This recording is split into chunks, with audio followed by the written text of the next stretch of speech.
Students, chapter 6 life processes में आज हम स्टार्ट करेंगे हमारा नया टॉपिक ट्रांसपोर्टेशन। आपको मालूम है कि जो लोअर ऑर्गेनिज्म है, जैसे कि अगर हम प्रोटोजोन्स की बात करें, प्रोटोजोन्स में जैसे अमीबा है, पैरामीशियम है। पॉलीफेरा की बात करें, पॉलीफेरा में स्पॉन्जेस आते हैं, या हम सीलेंट्रेटा की बात करें तो इनमें आने वाले जो एनिमल्स होते हैं, ये एनिमल्स डायरेक्ट ही अपने सराउंडिंग वाटर के कांटेक्ट में रहते हैं। तो इनकी बॉडी में जो मटेरियल का एक्सचेंज होता है वो डायरेक्टली सराउंडिंग से हो जाता है, क्योंकि यहाँ पर सभी सेल्स जो हैं वो डायरेक्ट किसके कांटेक्ट में आ रही हैं, वाटर के कांटेक्ट में आती हैं। तो अपने सराउंडिंग से इनकी जो सेल्स होती हैं उन सेल्स का डायरेक्ट एक्सचेंज होता है। जैसे कि वाटर से ऑक्सीजन जो है वो सेल में डिफ्यूज हो जाती है, कार्बन डाइऑक्साइड गैस जो है वो वाटर में डिफ्यूज हो जाएगी। इसी तरह से फूड जो है वो डायरेक्ट वाटर से सेल के अंदर आ जाता है, डिफ्यूज हो जाता है, और जो वेस्ट प्रोडक्ट बनते हैं बॉडी में वो भी सराउंडिंग वाटर में डिफ्यूज हो जाते हैं। लेकिन जो हायर एनिमल्स होते हैं, इन एनिमल्स की सभी सेल्स जो हैं वो अपने सराउंडिंग के कांटेक्ट में डायरेक्ट नहीं होती हैं। तो ऐसे में इनकी बॉडी के अंदर, जो हायर एनिमल्स हैं, इनकी बॉडी के अंदर एक ऐसे सिस्टम की ज़रूरत पड़ती है जो इस सभी मटेरियल को, जैसे कि गैसेस हैं या फूड है या वेस्ट है, उसको एक जगह से दूसरी जगह ले जा सके। इसी को हम बोलते हैं ट्रांसपोर्टेशन। तो जो हायर एनिमल्स होते हैं, हायर एनिमल्स में इन सब मटेरियल्स के ट्रांसपोर्टेशन के लिए एक सिस्टम प्रेजेंट होता है। इस सिस्टम को हम बोलते हैं सर्क्यूलेटरी सिस्टम। तो जो हायर एनिमल्स रहते हैं इनमें सिस्टम जो होता है वो कौन सा सिस्टम होता है, सर्क्यूलेटरी सिस्टम होता है। अब अगर हम ह्यूमन बीइंग की बात करें तो ह्यूमन बीइंग के अंदर हमने पढ़ा कि जो डाइजेशन की प्रोसेस पढ़ी थी हमने, न्यूट्रिशन में हमने डाइजेशन पढ़ा था, तो हमने पढ़ा था कि एलिमेंट्री कैनाल के अंदर फूड जो है वो एब्जॉर्ब हो रहा था। डाइजेशन के बाद में फूड एब्जॉर्ब हो रहा था, वो एब्जॉर्ब कौन कर रहा था, ब्लड कर रहा था। ब्लड के थ्रू ये फूड कहाँ तक पहुँचता है, बॉडी के डिफरेंट सेल्स में पहुँचता है, वहाँ पर स्टोर होता है। रेस्पिरेशन की प्रोसेस में हमने पढ़ा कि जो लंग्स के एल्वेलाई थे वहाँ पर ऑक्सीजन डिफ्यूज हो रही थी और ब्लड की हेल्प से वो डिफरेंट सेल्स तक पहुँच रही थी। उन सेल्स के अंदर, टिश्यूज के अंदर जो ऑक्सीजन डिफ्यूज हुई है वो फूड को ब्रेक डाउन कर रही थी, ऑक्सीडेशन हो रहा था वहाँ पर फूड का। और जो कार्बन डाइऑक्साइड गैस रिलीज हो रही थी वो कार्बन डाइऑक्साइड गैस भी एल्वेलाई तक किसकी हेल्प से आ रही थी, ब्लड की हेल्प से आ रही थी। इसी तरह से जो वेस्ट होते हैं हमारी बॉडी के अंदर, जो वेस्ट प्रोडक्ट बनते हैं उनको किडनी तक ले जाने का काम जो है वो कौन करता है, ब्लड करता है। तो इसको हम क्या बोलते हैं, ब्लड वास्कुलर सिस्टम बोलते हैं। ब्लड वास्कुलर सिस्टम में मेन 3 कंपोनेंट्स आते हैं। ये इसके कंपोनेंट है, फर्स्ट है ब्लड, सेकंड है ब्लड वेसल्स और थर्ड है हार्ट। तो यहाँ पर ये क्या है, ब्लड वास्कुलर सिस्टम के कंपोनेंट है, क्योंकि यहाँ पर मीडियम क्या है, ब्लड है, जो मटेरियल को कंडक्ट करने का काम कर रहा है एक जगह से दूसरी जगह। तो सबसे पहले आज हम पढ़ेंगे ब्लड। ब्लड क्या है, ब्लड आपको मालूम है कि रेड कलर का होता है। इसका रेड कलर क्यों है, क्योंकि यहाँ पर एक पिगमेंट प्रेजेंट होता है जिसका नाम होता है हीमोग्लोबिन। यहाँ पर इसका रेड कलर किस वजह से है कि इसमें एक पिगमेंट प्रेजेंट है जिसका नाम है हीमोग्लोबिन। जैसे आपने लीफ में देखा था कि लीफ का कलर जो था वो ग्रीन क्यों था, क्योंकि वहां पर जो पिगमेंट प्रेजेंट था वो क्या था, क्लोरोफिल प्रेजेंट होता है। हीमोग्लोबिन एक पिगमेंट है जो हमारे ब्लड में प्रेजेंट रहता है। Vascular connective tissue 9th class में आप लोगों ने पढ़ा हुआ है, लिक्विड कनेक्टिव टिश्यू पढ़ा था हमने, फ्लूइड कनेक्टिव टिश्यू जिसमें हमने ब्लड पढ़ा था। तो ये एक कनेक्टिव टिश्यू है, वास्कुलर कनेक्टिव टिश्यू है, क्योंकि ये एक जगह से दूसरी जगह मटेरियल को ट्रांसपोर्ट कर रहा है। ऑपेक होता है, ट्रांसपेरेंट नहीं है ये। एक नॉर्मल एडल्ट पर्सन के अंदर ब्लड होता है 5.5 लीटर, इसका वॉल्यूम कितना है, 5.5 लीटर होता है। तो 5.5 litre in a normal adult person. Slightly alkaline, blood जो है वो स्लाइटली एल्केलाइन होता है, इसकी पीएच वैल्यू 7.4 होती है। हम लोगों ने जब पीएच स्केल पढ़ी थी तब हमने पढ़ा था जब पीएच वैल्यू 7 होती है तो वो मटेरियल कैसे होते हैं, वो न्यूट्रल होते हैं। अगर पीएच वैल्यू 7 से कम होती है उनका नेचर एसिडिक होता है, और 7 से ज़्यादा जब पीएच वैल्यू होती है तब वो बेसिक नेचर के होते हैं। तो यहाँ पर जो ब्लड है, ब्लड की पीएच वैल्यू कितनी है, 7.4 है, न्यूट्रल से थोड़ी सी ज़्यादा है। तो इसीलिए कहा गया है ये कैसे होता है, स्लाइटली एल्केलाइन होते हैं। अब हम पढ़ते हैं composition of blood. Blood mainly 2 component से मिलकर के बनता है। इसका फर्स्ट कंपोनेंट है ब्लड प्लाज्मा और सेकंड कंपोनेंट होता है ब्लड कॉर्पस्कल्स। प्लाज्मा को ब्लड में मैट्रिक्स भी कहा जाता है, तो it is also known as the matrix. It forms about 55 to 60% of blood. Blood का 55 से 60% तक पार्ट कौन बना रहा है? प्लाज्मा। ये लाइट येलो कलर का होता है, क्लियर सब्सटेंस है और ये होता है ट्रांसपेरेंट। और प्लाज्मा का केमिकल कंपोजिशन हम देखें तो इसमें वाटर जो है वो 90% वाटर होता है। प्रोटीन्स इसमें 7% होते हैं, जिसमें हम फाइब्रिनोजन प्रोटीन है, दूसरे प्रोटीन्स भी इसमें प्रेजेंट होते हैं। सॉल्ट 0.9% इसमें सॉल्ट प्रेजेंट है। न्यूट्रिएंट्स इसमें होते हैं 0.1%। और इसके अलावा प्लाज्मा में वेस्ट प्रोडक्ट, डिसॉल्व्ड गैसेस और कुछ दूसरे जैसे कि हार्मोन्स हैं, एंटीबॉडीज हैं, ये भी किसमें प्रेजेंट होते हैं? प्लाज्मा में प्रेजेंट होते हैं। ब्लड का सेकंड कंपोनेंट है ब्लड कॉर्पस्कल्स। ब्लड कॉर्पस्कल्स 3 टाइप की होती हैं। फर्स्ट है आरबीसीज। आरबीसीज रेड ब्लड कॉर्पस्कल्स या इसी को हम बोलते हैं एरिथ्रोसाइट भी। सेकंड ब्लड कॉर्पस्कल्स है डब्ल्यूबीसीज, व्हाइट ब्लड कॉर्पस्कल्स या इसको कहा जाता है ल्यूकोसाइट। और थर्ड ब्लड कॉर्पस्कल्स जो है वो है ब्लड प्लेटलेट्स। अभी हमने पढ़ा कि ब्लड में 3 टाइप की ब्लड कॉर्पस्कल्स प्रेजेंट है। एक है आरबीसीज या रेड ब्लड कॉर्पस्कल्स जिसको इरिथ्रोसाइट भी कहा जाता है। सेकंड है डब्ल्यूबीसीज या व्हाइट ब्लड कॉर्पस्कल्स जिसको हम ल्यूकोसाइट्स भी बोलते हैं। और थर्ड टाइप की जो ब्लड कॉर्पस्कल्स हैं वो है ब्लड प्लेटलेट्स या जिसको थ्रोम्बोसाइट भी कहा जाता है। तो हम सबसे पहले पढ़ते हैं आरबीसीज के बारे में। रेड ब्लड कॉर्पस्कल्स या आरबीसीज या एरिथ्रोसाइट ये कैसी होती है? सर्कुलर शेप की होती है या बाइकॉनकेव भी हो सकती है। बाइकॉनकेव शेप कैसा होगा?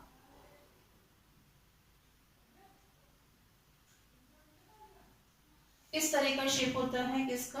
आरबीसीज का। ई न्यूक्लिएटेड होती है। ई न्यूक्लिएटेड मीन्स होता है इन सेल्स में न्यूक्लियस एब्सेंट होता है। अब अगर हम इसका नंबर देखें कि आरबीसीज जो है वो हमारे ब्लड में कितनी होती है, तो एक एडल्ट ह्यूमन फीमेल में इसका नंबर होता है 4.5 to 5 मिलियन इन पर क्यूबिक मिलीमीटर।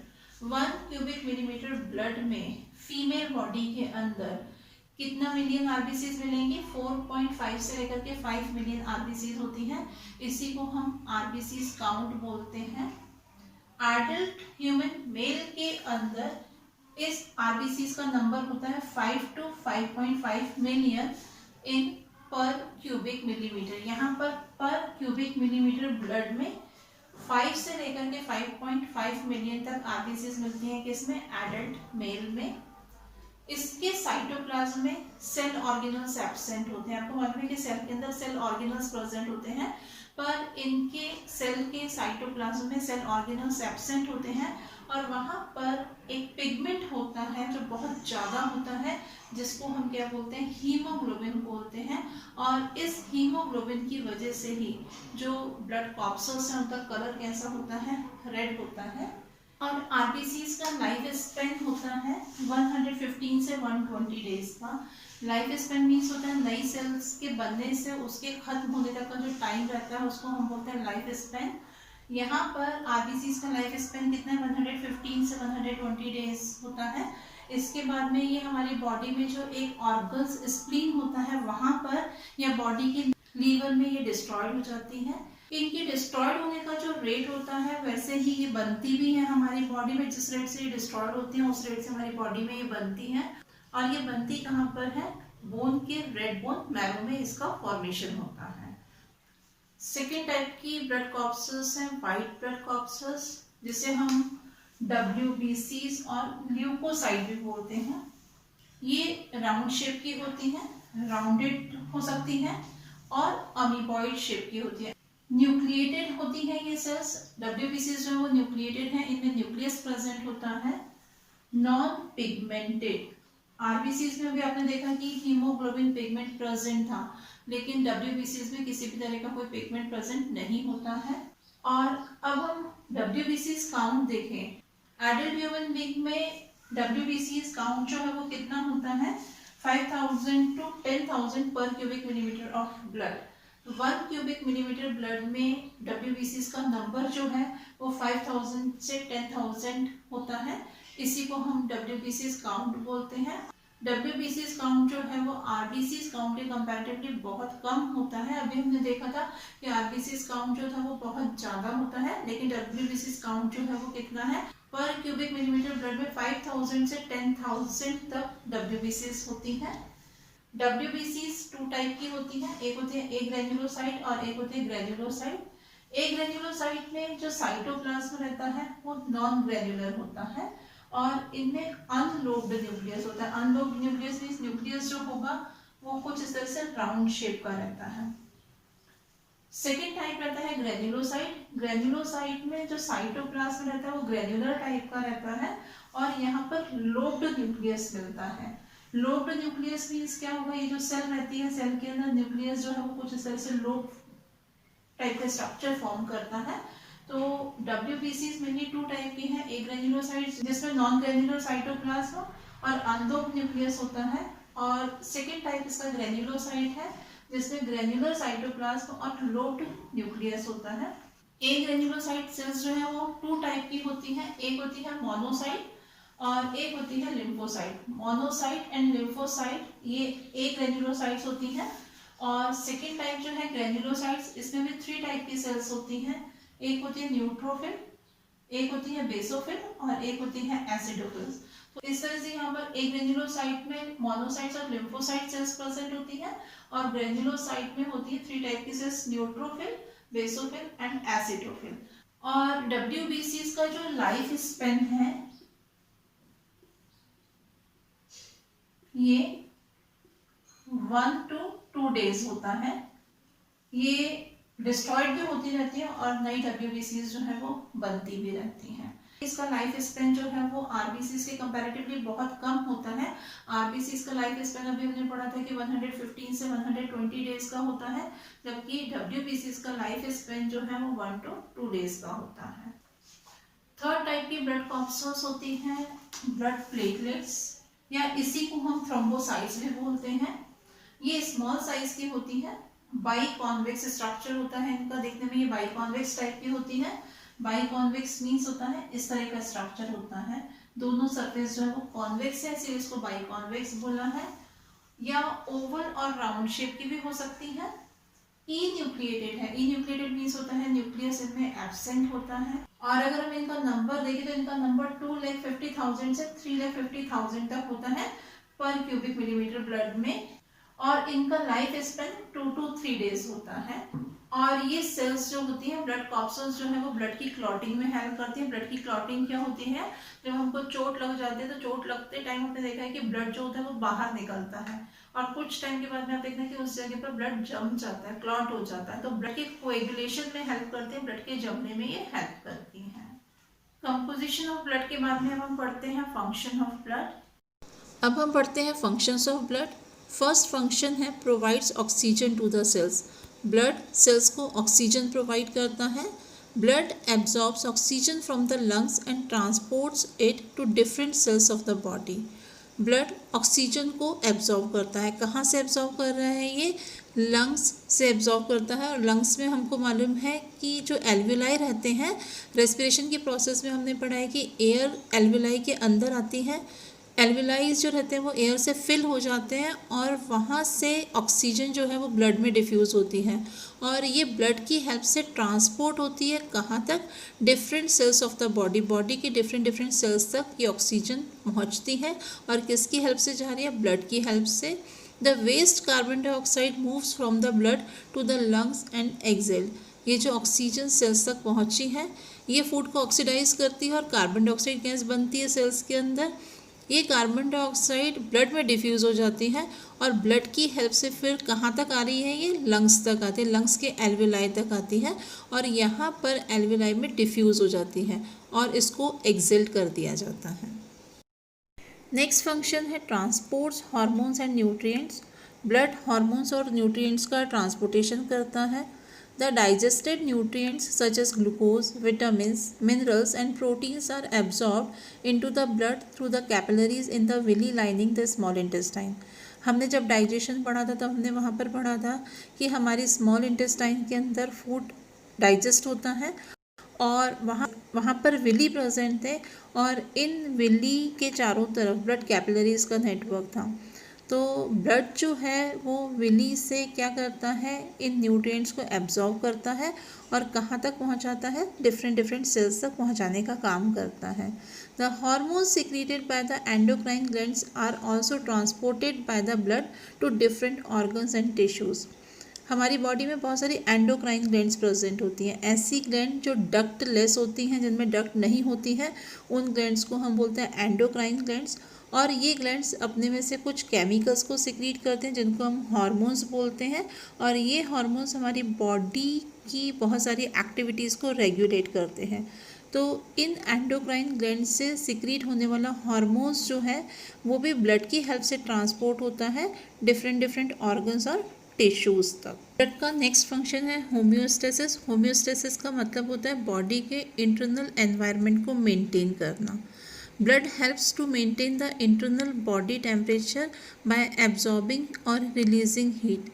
ब्लड हमारी बॉडी के इंटरनल बॉडी टेम्परेचर को मेंटेन करता है और ये कैसे मेंटेन करता है, ये हीट को या तो एब्जॉर्ब करता है या हीट को रिलीज़ करता है। तो हीट को एब्जॉर्ब या रिलीज़ करके ये बॉडी के इंटरनल टेम्परेचर को मेंटेन करता है।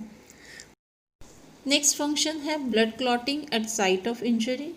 जिस जगह पर चोट लगती है वहाँ पर ब्लड की क्लॉटिंग हो जाती है, मीन्स ब्लड वहाँ पर जम जाता है। The platelets help in the clotting of blood at the site of injury. हमने ब्लड प्लेटलेट्स के बारे में पढ़ा। ब्लड प्लेटलेट्स एक तरह की ब्लड कॉप्सूल्स होती हैं जो ब्लड की क्लॉटिंग में हेल्प करती हैं। किस जगह पर? जहाँ पर चोट लगती है। Platelets along with the fibrin form clot at the wound side. जो प्लेटलेट्स रहती हैं वो फाइब्रिन के साथ में मिल कर के क्लॉट का फॉर्मेशन करती हैं। किस जगह पर? जहाँ पर चोट लगती है उस जगह पर ये क्लॉट का फॉर्मेशन करते हैं जिससे ब्लड बहना बंद हो जाता है। नेक्स्ट फंक्शन है protection of body against pathogen. Pathogens के अगेंस्ट बॉडी को प्रोटेक्ट करना। The white blood cells fight against infections. जो वाइट ब्लड कॉप्सूल्स रहती हैं या सेल्स होती हैं वो इन्फेक्शन के अगेंस्ट फाइट करती हैं। दे multiply rapidly during the infections. जब बॉडी में इन्फेक्शन होता है तो इनका मल्टीप्लिकेशन बहुत तेज़ी से होने लगता है, इनका नंबर बहुत तेज़ी से इंक्रीज़ होने लगता है। तो ये हमारी बॉडी को इन्फेक्शन से बचाती है, इसीलिए इन्हें सोल्जर्स ऑफ बॉडी भी कहा जाता है। आज हमने ब्लड वास्कुलर सिस्टम के फर्स्ट कंपोनेंट ब्लड को पढ़ा, जिसमें हमने ब्लड का कॉम्पोजिशन एंड ब्लड का फंक्शन पढ़ा। नेक्स्ट क्लास में हम ब्लड वास्कुलर सिस्टम का सेकेंड कंपोनेंट ब्लड वेसल्स को पढ़ेंगे। Thank you.